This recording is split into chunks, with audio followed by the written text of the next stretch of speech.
दीपंकर बुद्धको आशीर्वाद पाइसकेपछि, आशीर्वचनबाट निमज्जित भइसकेपछि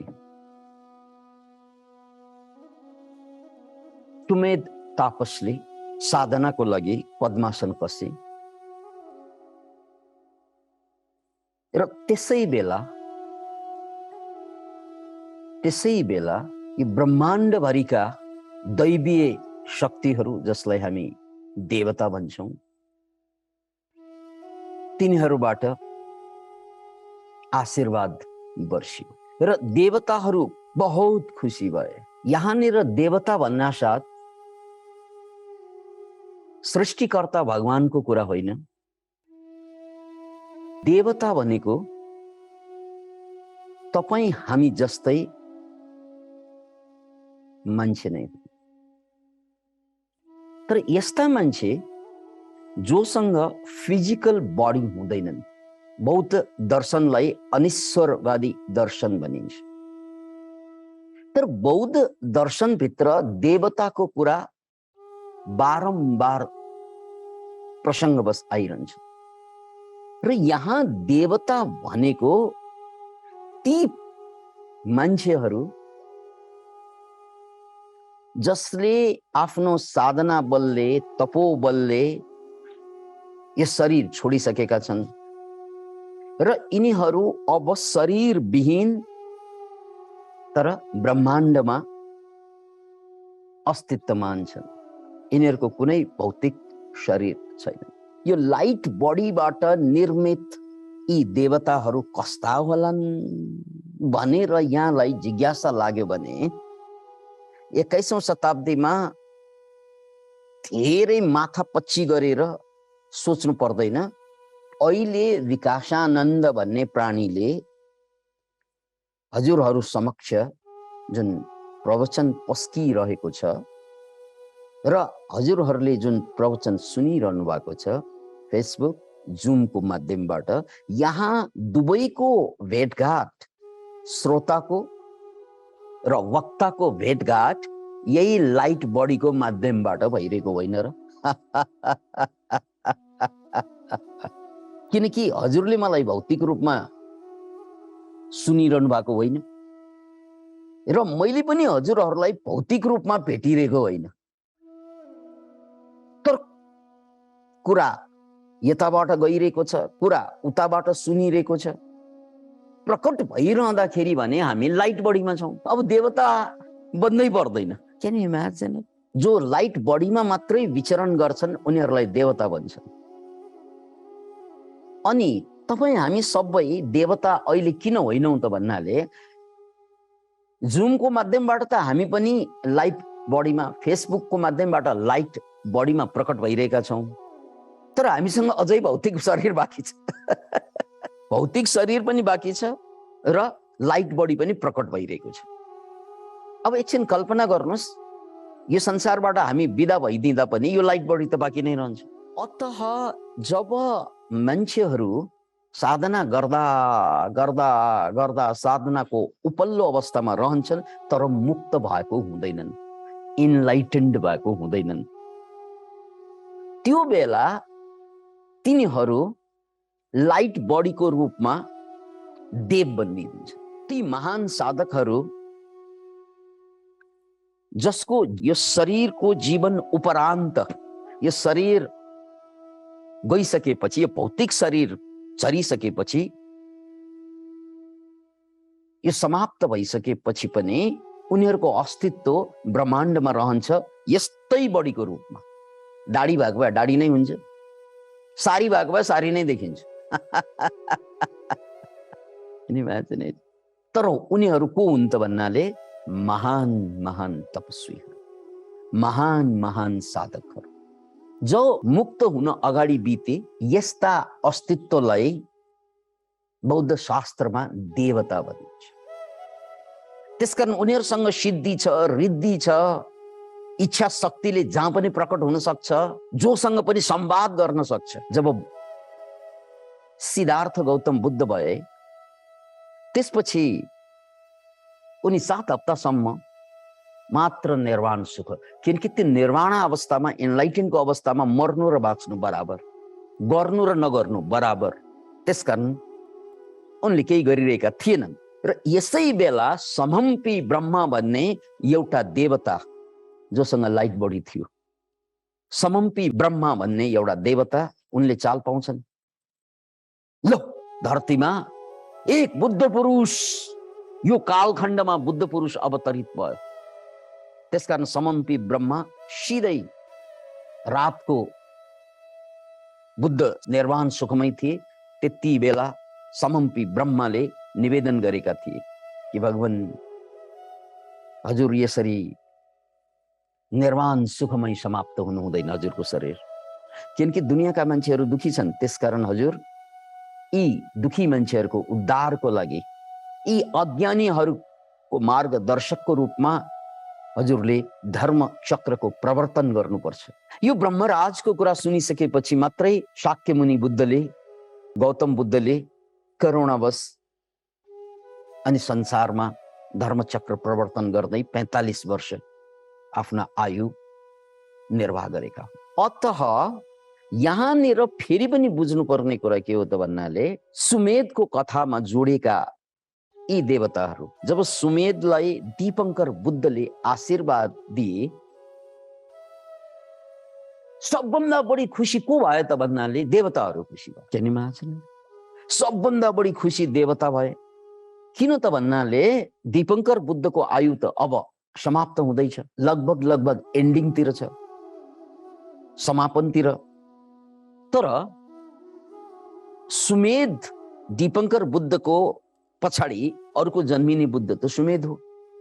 यो कुरा दीपंकरको आशीर्वादले क्लियर भइसक्यो।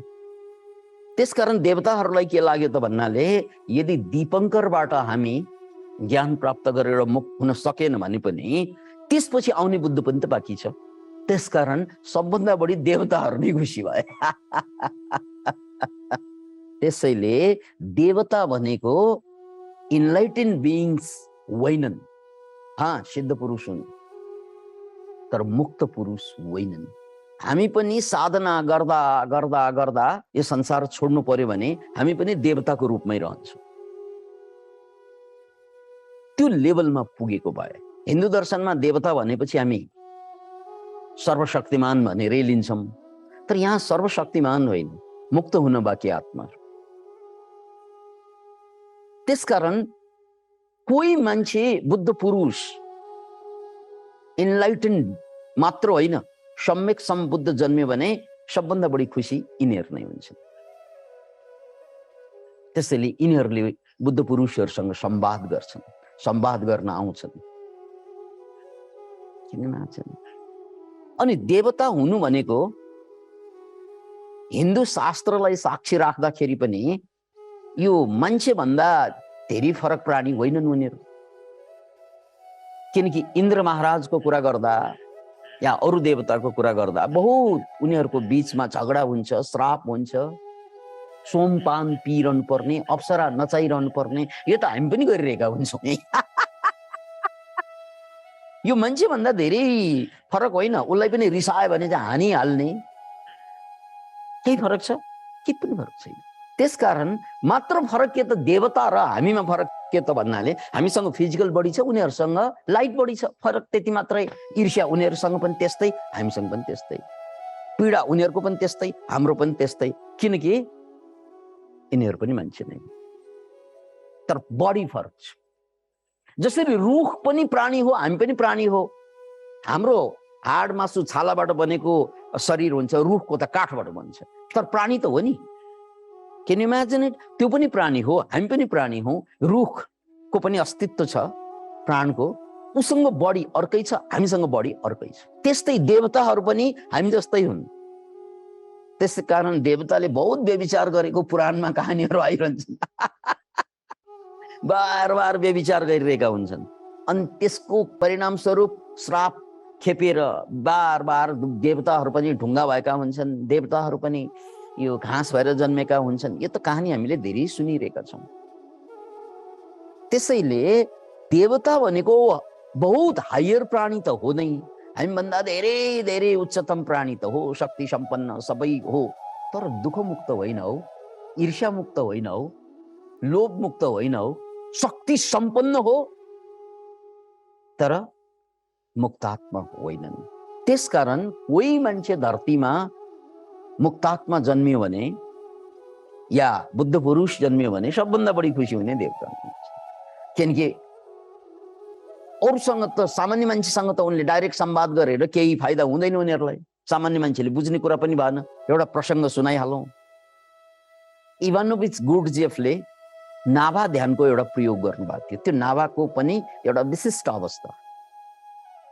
त्यो अवस्था के त भने 21 दिनसम्म, मात्र 21 दिनसम्म साधकहरूलाई कोठामै थुन्ने, त्यहाँबाट बाहिर आउन नपाउने हो, खाना पनि त्यही दिने, आँखामा पट्टी, कानमा कपास, केही नगर्ने, ध्यान पनि नगर्ने, किनकि नाभामा ध्यान हुँदैन। It's the meditationless meditation. त्यसरी गराउँदै जाँदा 21 दिनमा अधिकांश उनका शिष्यहरू भागे, खप्नै सकेन। बोर भएर होइन, डर लागेर। एकजना मात्रै बचे जो गुर्डजिएफका सबभन्दा महान शिष्य बने, अरू त सबै भागे। अनि पछि उनीहरूलाई सोधियो किन भागेको? बोर भयो, गाह्रो भयो? होइन, केही पनि भएको होइन। यानि बस्दा बस्दै केही दिन पश्चात दायाँ बायाँ अर्कै अस्तित्वहरू त्यो फिलिङ हुन थाल्ने।